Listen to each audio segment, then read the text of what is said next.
MIT actually figured out, for example, why people get Alzheimer's. And it's caused by a misfolded amyloid beta plaque in the brain. Okay. So what they did is they drilled holes in a rat's head, and they inserted a fiber optic, and they put it into the occipital lobe of the brain, and they flashed different light frequencies to activate the microglia. Very few people know what microglia are, but these are cells from our birth.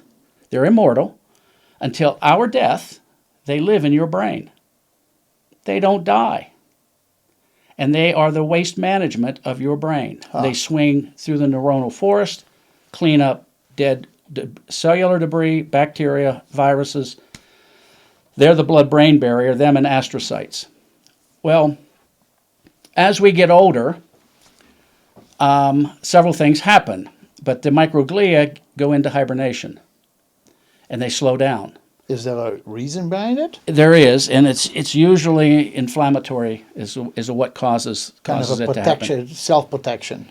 So the amyloid beta plaque begins to build up. There's nothing taking it out. In minus out equals accumulation. So as the amyloid plaque begins to build and it's not being chewed up by the microglia, it'll accumulate around the nerve fibers, the axon of the nerve, the myelin, and it will disintegrate it, and the cell will die. That's the onset of Alzheimer's disease. Okay. MIT figured this out. But I had built devices for other applications where I could change the frequency in the brain, the alpha, beta, theta, gamma frequency, and I could create fear and anxiety in enemy soldiers and make them lay their weapons down. That was in a whole other podcast. Yeah, we'll do that one differently. So I knew if it was 40 flashes per second that they inserted that fiber optic onto that microglia to get it to activate, they reversed Alzheimer's in mice. Mice relearned their mazes. And I called Dr. Liwei Tsai, is her name, and I said, you're not going to be able to drill holes in people's heads to do this. I said, suppose I could send that same photon through the eye. And I build those devices.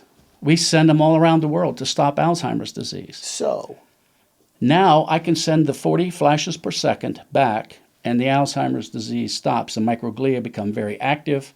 They eat the amyloid beta plaque, and Alzheimer's progression stops. Is that then a device that people purchase and use every day? Every day. I use it every day for 45 minutes. While I'm sitting watching news, I'm having a cup of coffee, and I have my light flashing. 40 flashes per second. Is it very obvious that 40 flashes per second is pretty fast? Yeah, it's a slight flicker. For example... like a strobe light? Well, the lights in here are 60 hertz. Okay. In Europe, it's 50 hertz. 60 hertz here. That's 120 flashes per second. Okay. Your eye can't see the flicker. Correct. So when I slow it down to 20 hertz or 40 flashes per second, because it's a sine wave, at the peripheral of your eye, you can see a slight flicker of it. Okay. That's what energizes the microglia in your brain. You only have to do it from one side. You don't have to do it from the front. It doesn't have to be, but it has. The photon has to get into your eye. Okay. The eye is very good at converting light photons into electricity, and that's what shoots back in our brain and allows us to see. I just take advantage of that. Yeah. So I send that photon in, and it's a conditioned. It's run off of a computer. There's 256 parameters that we set to give the amplitude and the frequency and the electromagnetic frequency of that light beam. So I know under Planck, E equals Planck's constant times frequency, I know the energy of that photon. All that's done in the box. So it's called a VLED device. VLED? VLED, V-L-E-D, variable light emitting device. Okay. And we sell them all around the world. So? $485. You have it for the rest of your life. Yeah.